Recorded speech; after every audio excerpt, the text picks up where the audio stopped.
Good morning. This is a reflection on lesson 307 in A Course in Miracles. It says, conflicting wishes cannot be my will.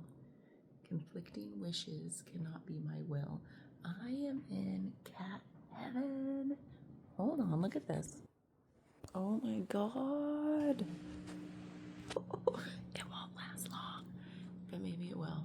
Positive thinking. Conflicting wishes cannot be my will. By the way, I think I was possessed last night. I was in such a foul mood when I got home. I had a great day. It's been a great week, month, life. I must have had like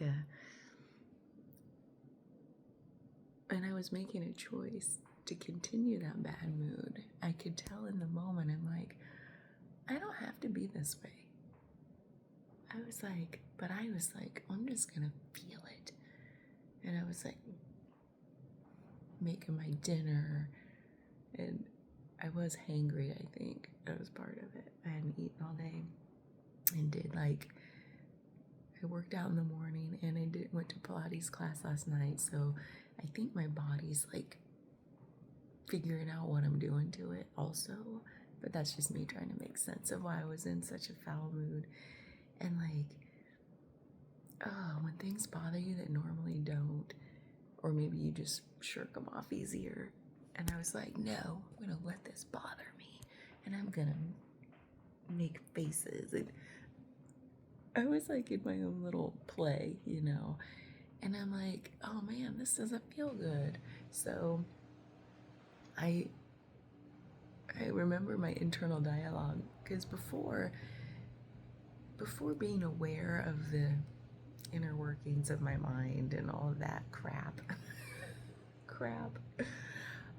I would have not even noticed I was in a bad mood. I would have just believed every thought that passed through that bad mood mind. But in this case, I was like not believing it, and I was like play acting, and I was also like not feeling good in my body also, where I was like, what's real here? Okay, the sensation feels real to me. Everything else that's happening in the mood did not feel real, and I was kind of internally laughing at it, but also going along with it. It was fun in a way.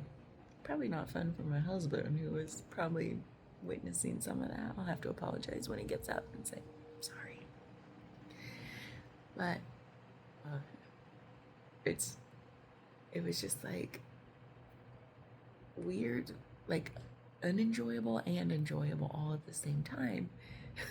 It's so hard to describe. And part of me was like, I already knew not to turn it around on myself and blame and shame myself for being and acting like a 2-year-old, I was like, because some of it just felt energetic, like it just wanted to get out, like it was just completing something. And that's a story too, isn't it? Like, who knows what it was, but I was along for the ride, and I was like riding that roller coaster, and it was all the things I just said.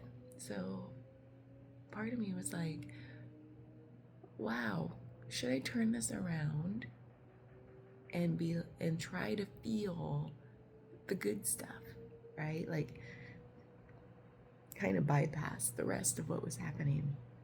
It's the only word I can use. And get to the good feelings. And then I'm like, no, that's bypassing, let's feel things to their fullest.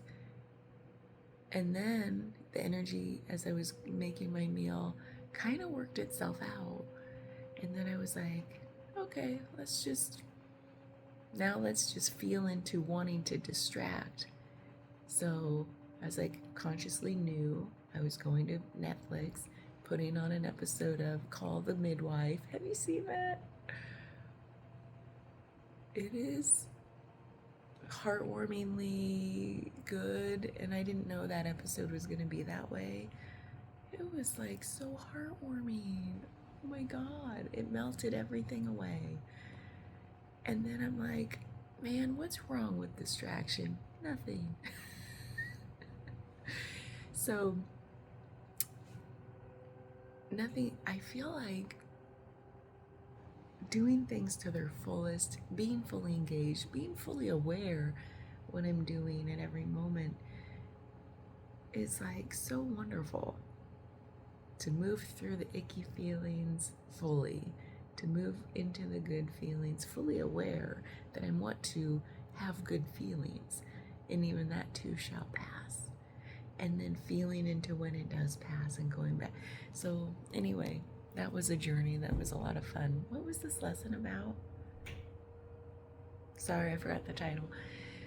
But that's what it made me think of, is like doing everything to its fullest in full awareness of why I'm doing it, what I'm feeling along the way, not bypassing any of the good or bad feelings.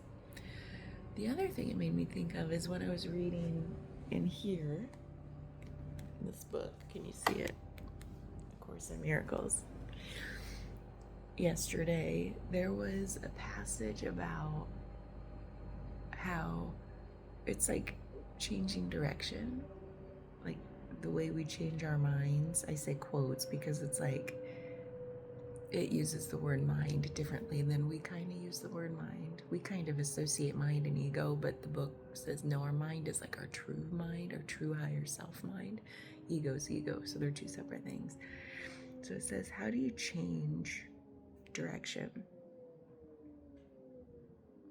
And it was talking about how we're early on in this process, because going back to read the actual text of the book, I'm farther back because I haven't kept up with the reading than my lessons are now. So this is probably an earlier realization I went. Anyway, it was talking about how early in this process, you can't just like switch direction and leap to some other conclusion, leap to some other understanding. It's a progression, right? So it's like I'm dug in on this viewpoint. It's got to be sort of like a first little turn of the head. I'm just thinking energetically, like that's what it's talking about, like to recognize something different, but still pretty similar to where you are. So it creates a crack, an opening, just a slight turn of the head catches your attention, enough interest and curiosity that you're like, oh yeah, okay. You're not just going to leap to the other viewpoint, the other end of that spectrum, the opposite, perhaps. So it's like, okay, there's an opening, a curiosity, and then you can start to even let that go, let the next turn of the head go, until like you've made your way to somewhere that feels more in alignment with your values, perhaps. Like, perhaps, why am I saying perhaps? Look at my elbow patches. So, like, that's kind of the progression toward a shift in perspective. And that rang true for me. Like, I can't just, for me, how I feel with like the way I shift understandings is there's got to be something logical, pretty close to what I feel now, but that's different enough because I love variety, I love different, I love new, that shifts something in me. And then it's like a snowball effect. Like, oh, if I can let go a sliver of what I felt before, I can let go of all kinds of slivers. And just, it's like a continual letting go until like I'm someplace where I'm not dug in back to belief, back to any viewpoint at all. It's a continual like, well, if I can keep shifting, everything's a shift. Every moment's a shift. And I don't have to hold on and identify with, that's the holding on, identify with a perspective at all. Because if somebody, I love this, like it happened yesterday in I hear it now all the time. When somebody's trying to understand where you fall in a perspective on things. And right now I'm just not really falling anywhere, and it feels so good to free fall. And because I can argue both points of everything, I think, or I can just not argue anything, is more like it. So somebody was like, a new client interaction, and we were just talking, and And they were like talking about vaccinations and how they feel about it. And then, and they're like, and I don't know where you fall on that thing. Micro pause. I didn't bite. And they kept going. And so I love that. Like, first of all, I don't have a perspective on that anymore because it's such a personal choice. Why would I have a perspective? Like, why me sharing how I feel about my perspective should influence you or make you feel a certain way about me? That's the thing. We try to categorize people, right? Based on their beliefs, where they fall on one side of an issue or another. And then we sum them up and say, oh, I know your type. Well, I'm not giving you that, I almost want to say satisfaction, dissatisfaction, because as soon as you know where, if you try to pigeonhole me, you just made me so small. You don't even want to do that to me, do you? I don't want to do it to you. You would rather me be a wide open book, non-judgmental, right? The moment you categorize me, you've placed so much judgment, comparison, categorization upon me. It's like you think that's exactly how I look at you. But if I'm a wide open book, you don't really know how I feel, what I believe about anything. Isn't that liberating? So this lesson, whatever the title is, made me think of all kinds of things about just like the way we can flow and not attach to any little perspective, any little mood. That's where I started this thing, I think. And everything's okay. And not identifying with. So it's like I didn't shame myself for being in that cranky ass mood, but I also stayed with it. And before whatever, pointing the line in the sand, I would have believed I was that emotion, and I would have felt bad about myself, and I would have felt bad about whoever was in my vicinity because I felt bad in the body. But this time it was like, well, I'm just gonna consciously play act this mood and let the energy run its course, but not attached to like feeling bad about myself, not blaming whoever was around me, my husband, for whatever, right? But I still will apologize to him, because there's another thing about that I deeply like feel, which is like vibes, man, vibes. Like when we're in the vicinity of each other, I take such responsibility, or I want to take responsibility for my vibes, because you pick them up from people, and I don't want to spread bad vibes to people, right? So I will apologize to him if he got in the way of my bad vibes and felt icky because of them. Because energetically, I believe in the, I don't know if believe's the right word, but when tuning forks, like that whole, this is how I feel about energy work too, is entrainment. So I try to like keep myself clear as much as possible when doing, because I do energy work, and it's like truly the clearer I am, the more I can pick up, entrain, transmute the energies around me, right? It's like being a tree, breathing in, the tree's like breathing carbon dioxide and breathe out oxygen. It's kind of like that. Like the tree is just a tree, like being clear. Oh, that was the other thing I wanted to talk about, because that whole tree analogy, I was getting off topic. Hold on.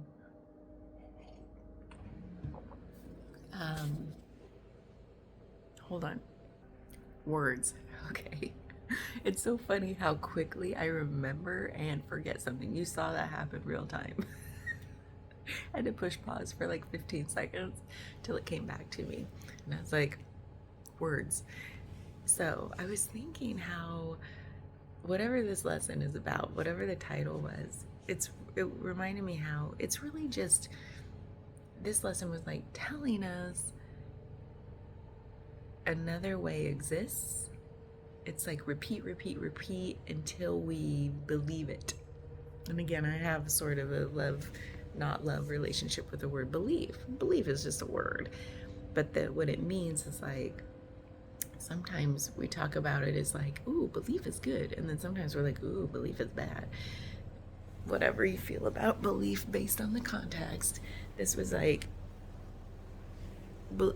words are divisive, even good words. What I mean by divisive, and I've talked about this so much because I love words, is as soon as you speak a word, it creates a this or that.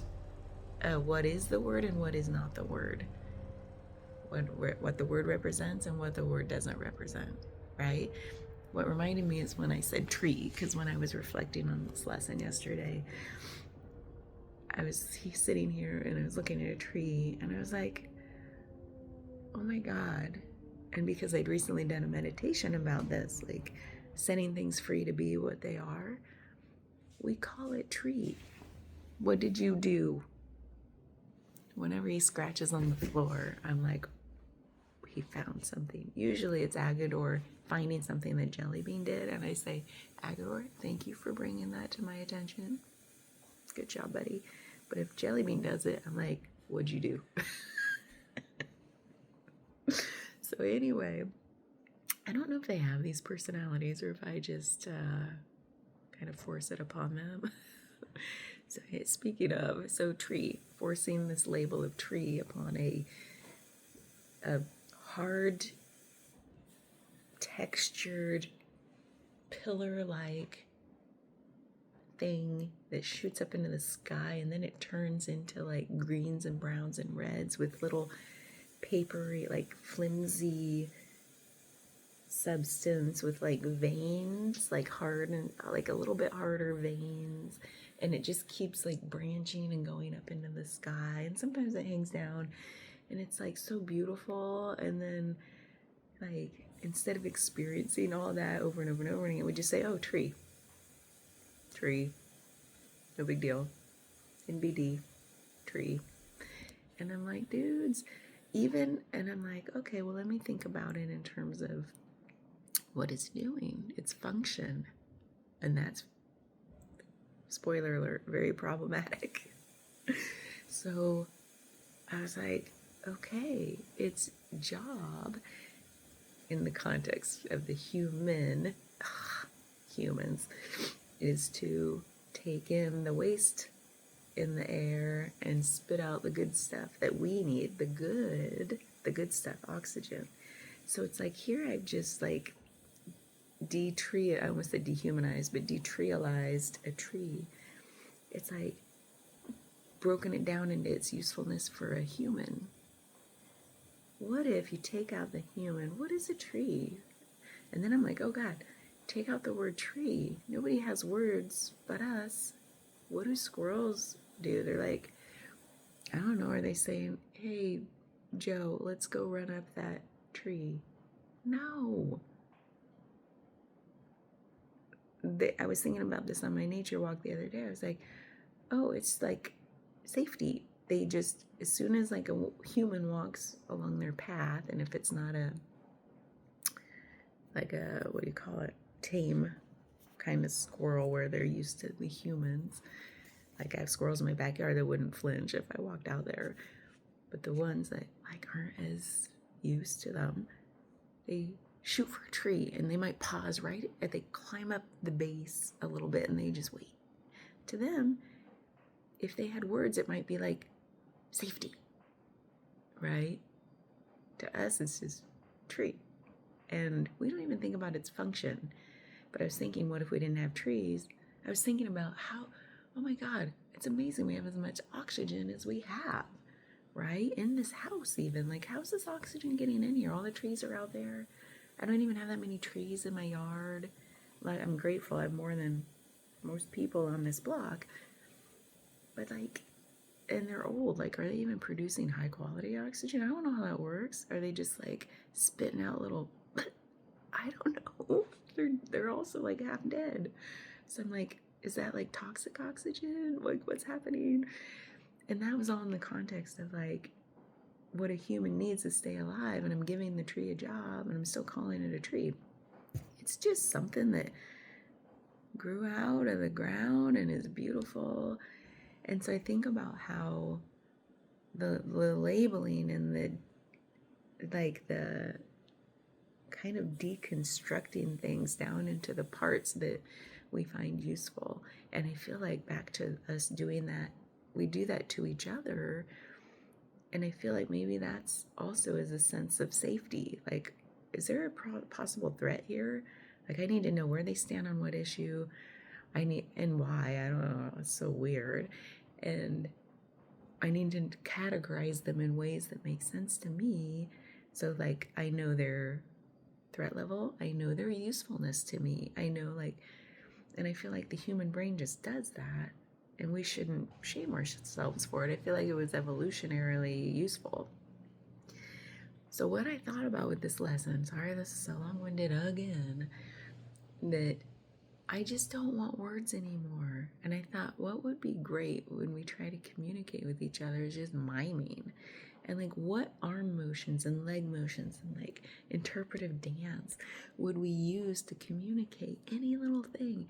And then I thought, man, that's why I love contemporary dance, watching that so much, because it's just so expressive and you know exactly what they're feeling or what they're trying to convey with their body movements and a little bit of background music, right?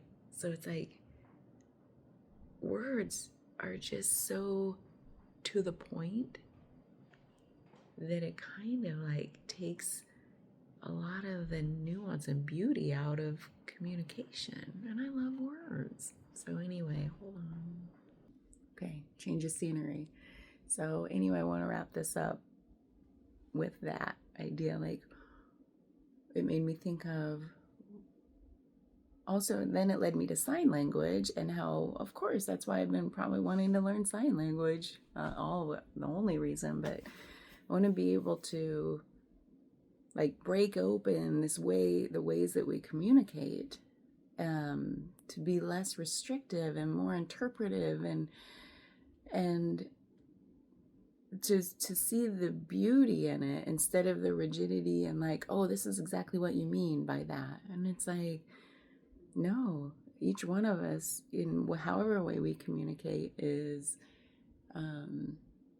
there's still so much nuance, right? It's like, that's the phrase, like, what do you mean by that? They said the same word somebody else said, but it's like, well, what do you mean by that? So it's like, words also just aren't enough, and they're too much.